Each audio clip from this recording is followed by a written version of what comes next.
This is my first sermon, so I'm a little nervous. I'm sorry.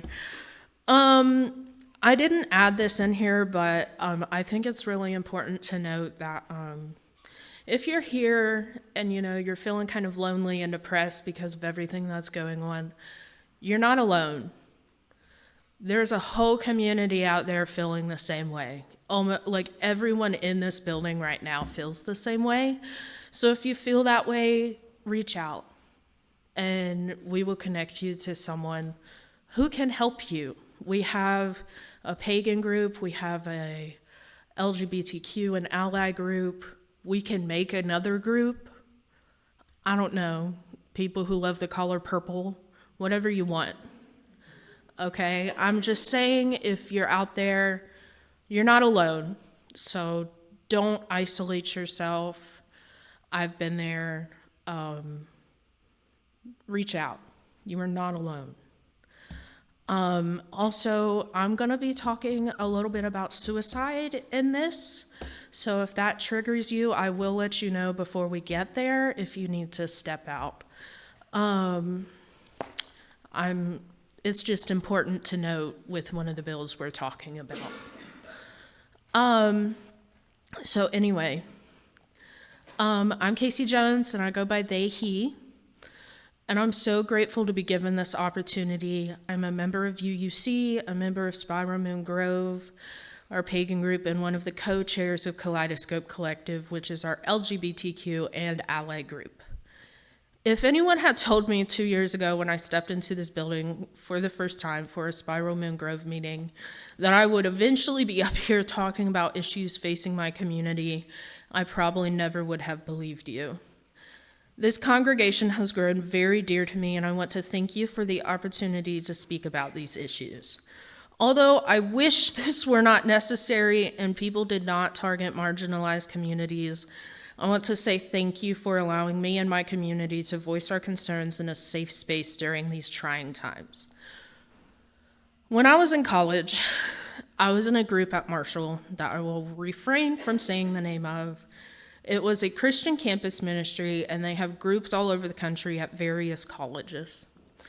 When I came out as bisexual in my 4th year of college, I was essentially shunned and told in a variety of ways by people I considered to be my best friends that I prayed the gay away and continued to play a facade of a straight Christian woman in order to be loved by them and God. I decided to cut those people off and continue with the path that I knew I would one day find true happiness and friends in.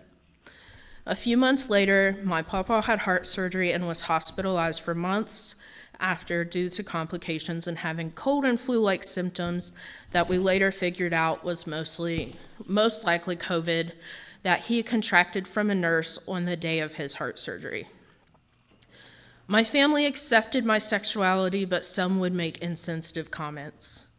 I was told that I could not tell my grandpa because he would not understand, and he was already under a lot of stress from being ill and in the hospital. In January of 2020, my aunt passed away. The next month in February, my papa passed. In March of that same year, COVID-19 shut down my job and school, and my hopes of finding a new community and friends vanished. I was isolated, grieving, constantly drinking, putting off my schoolwork, and scrolling on this new thing I was told to check out called TikTok, where I learned about transgender and non-binary people and all kinds of other things about LGBTQ plus people. During this time, I got into my first queer relationship, and it was very toxic. However, the person I was with was going through their journey of figuring out their gender, and that was the first time I had experienced someone coming out to me as gender fluid and learning what that was. That relationship did not last long, but it helped me realize a lot about myself and the LGBTQ plus experience.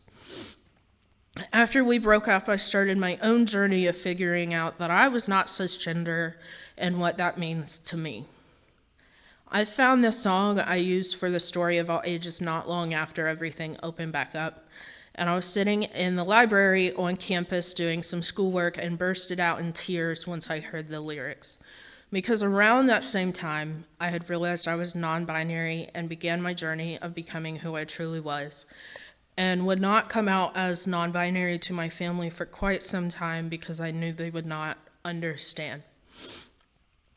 And to this day, I've been out to them for 2 to 3 years, and they still don't fully understand or use my correct pronouns. And well, now I'm here. I am a proudly out teacher at a local high school. I sponsor a GSA, a Gay Straight Alliance there, and now I have a community of people that I consider family. This family recently reminded me that I am doing a lot more than I thought I was doing.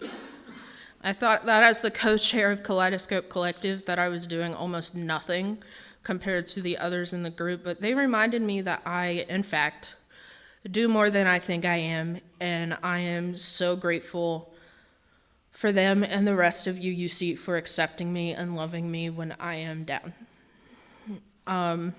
So let's go over some terms that I'll be using a lot in this sermon. I know most of you probably know what these are, but for those that don't, this is for you. Transgender is individuals whose gender identity differs from the sex they were assigned at birth. Non-binary is someone who does not identify or feel like any gender. Gender non-conforming, someone who does not conform to the gender stereotype of their gender or any gender. LGBTQ+, lesbian, gay, bisexual, transgender, and queer, or questioning, and is an umbrella term for people whose sexual orientations and or gender identities fall outside of the traditional heterosexual and cisgender norms. And cisgender is someone who identifies as the sex and gender they were given at birth. So I typed these definitions out myself, so if you feel differently about them, I'm sorry. I just didn't want to give you a boring textbook definition today. So it's also important to note that gender and sex are not the same thing. Gender is a social construct, and sex is the private bits and chromosomes you were born with. And often, the bits and chromosomes do not coincide.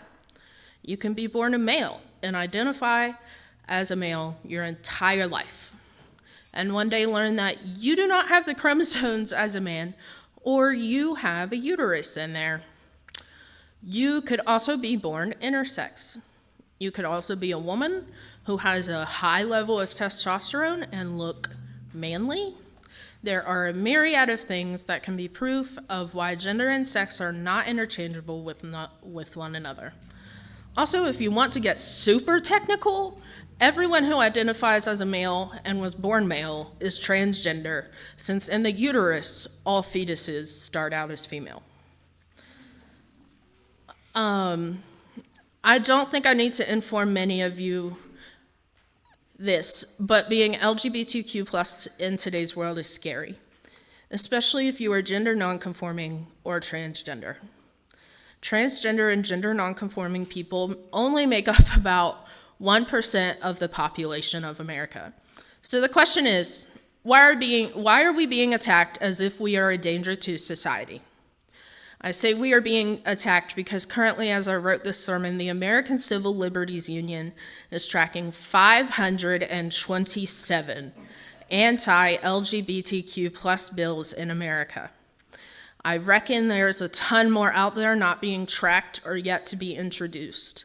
In 2024, the Human Rights Campaign tracked more than 750 potentially harmful pieces of legislation geared towards LGBTQ+ people. On top of that, the president himself is also targeting LGBTQ+ people by signing many executive orders that target trans and gender nonconforming people, and has said that if given the chance, he would overturn the right to same-sex marriage. Along with the rise in hate crimes and intolerance towards LGBTQ+ people and people who don't look like society's standards of men and women, the bills and executive orders do not just affect LGBTQ+ people, they affect everyone. Once they are done targeting us, who is next? Throughout history, when things are falling apart, there has always been a scapegoat. And that scapegoat has always been a marginalized community. Placing blame on another person or community is always easier than admitting you messed up and fixing the issue. That is currently what I believe is happening in the world. The country is falling apart. People are changing. Learning the ways that we have lived for centuries, especially in America, is not feasible, and that society's standards are whack. So who do they go for? The people who are different, the people who don't conform to their old ways and standards. So the reason for this sermon, how can you help? What is there to do? There are so many ways to help the LGBTQ plus community. The simplest way is to let them know that you love and support them and that you care. There are many other ways to help them. The main way to help at the moment is to speak out against the harm that is happening to not just the LGBTQ community, but to all marginalized communities right now. When people harm the LGBTQ plus community and other marginalized communities, it doesn't just affect us, it affects everyone. Right now, there are many bills in our West Virginia state legislature, federal legislature, and other state legislatures that are harmful to our marginalized community. The focus of my sermon, however, is obviously focused on the harmful bills geared towards the LGBTQ plus community. As much as I would love to talk about the hundreds of horrible bills out there, I'll try my best to hone my ADHD focus on the harm to trans people. Let's start on the bills in West Virginia. The first bill I want to talk about is the recently passed bathroom bill, Senate Bill 456.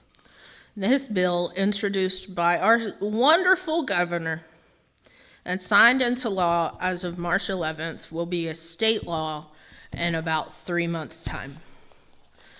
It puts definitions of men and women into state code and codifies that the state code will not recognize non-binary people or intersex people.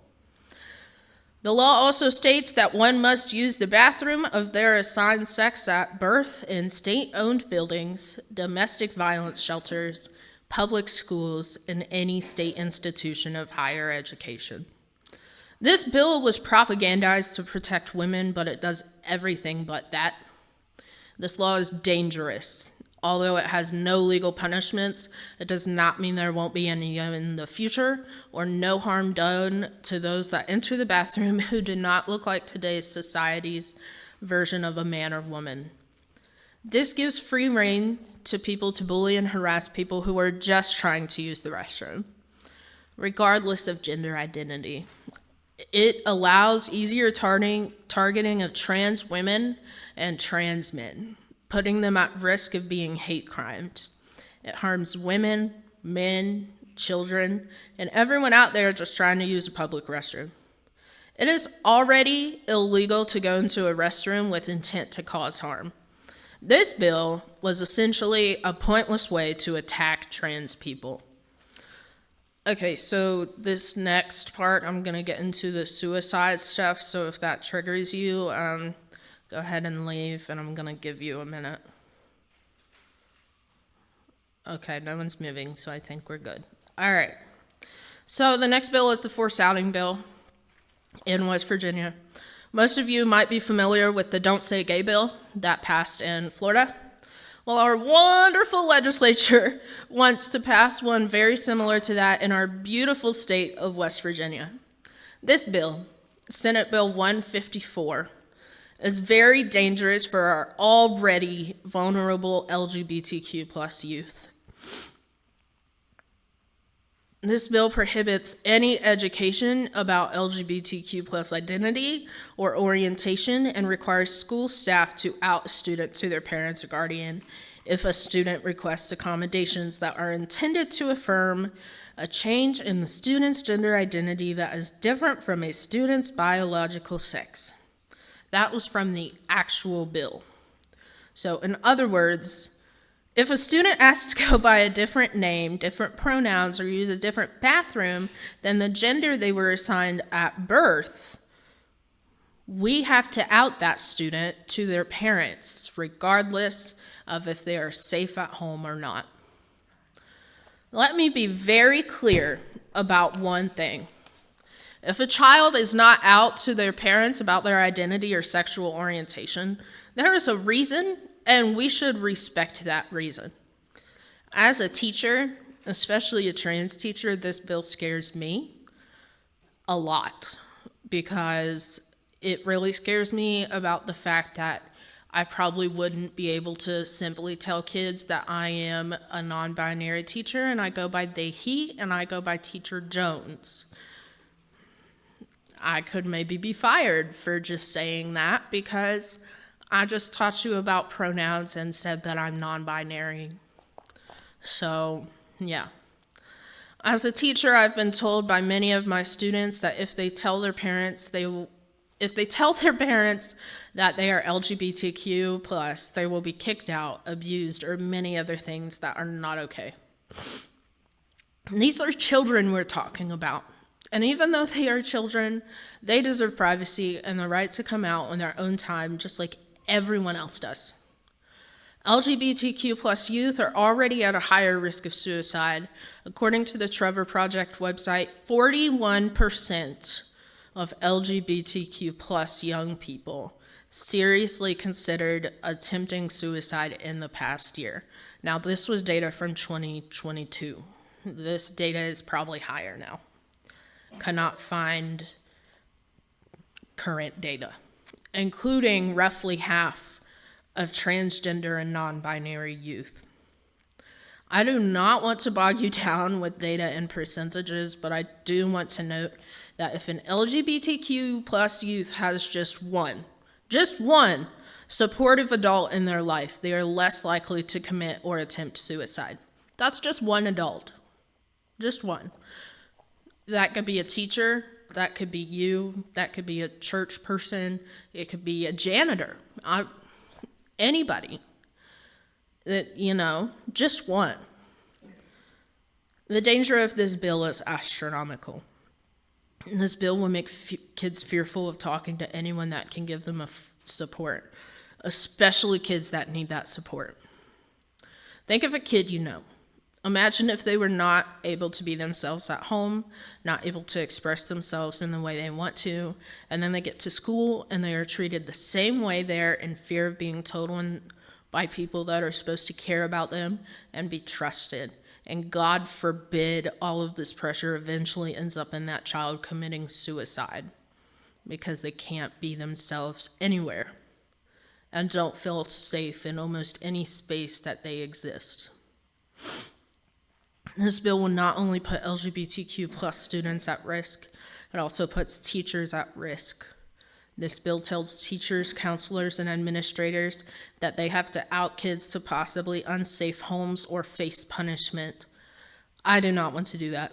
Many other teachers, counselors, and administrators I know also do not want to do that. Instead of outing a kid, I would rather be fired or quit. And so do many other school staff I know. This will cause our already short-staffed schools to lose teacher and other school staff. Thankfully, this bill has been parked in the West Virginia House Education Committee since March 10th, and the hope of the people who work at ACLU and fairness that I have discussed this bill with is that it stays there, like it did last year and the other years this has been introduced. This is not the first time this bill has been introduced, and it won't be the last. You can help make it stay there and die at the end of the session by calling the committee members and representatives of the House and informing them about the dangers of this bill and that you do not support it. You can also help by calling your local school board and asking them to support their LGBTQ+ students and enact policies that protect them. As much as I would like to stay up here and talk about all of the other insane and asinine bills, lawsuits, and executive orders that are out there, we do not have enough time in the day and service for me to do that. I will tell you to do your own research. There have been plenty of executive orders to look into. Our own state attorney general is suing to dismantle Section 504 of the Rehabilitation Act, which is the act that gave students rights to accommodations in schools. all because they do not want trans students to receive the same accommodation as other students who have mental health and physical ailments. This act leveled the playing field for all students because of their hate and bigotry, they want to get rid of it. That is not okay. All of this boils down once again to the hatred and non-diverse, non-inclusive, and inequity of half of today's society in America. Many people do not want to look at the wrongs that are happening. It is our job to do that, to point them out, to stand against intolerance. It's our job. I became a member of UUC because of the rich history of this congregation doing so nationwide. I am so proud to be part of this congregation and so thankful to be given this opportunity to speak my piece on behalf of my community. I'm also so very thankful for my wonderful human of a partner, Billy, sitting beside me at midnight as I typed this because I could not type part of this without crying. So now, after we wrap up service, we are going to make signs for Trans Day of Visibility to show that we are not afraid to stand up for what we believe in, that trans rights are human rights, and that trans people have always existed all throughout history and will never not exist regardless of what they do to try to eradicate us. I love you all so much. Thank you to UUC, Kaleidoscope Collective, Paul for thinking of me when this date opened up, and Brian, Sarah, and Paul again for being so patient with me when I piddle farted around and waited until last night to finish this sermon. As a history teacher, I would love to also one day talk about the history of trans people. It's really beautiful. They've existed throughout so many cultures that some people really don't know about. But we don't have time for that, so. Yeah. Thank you. That's it.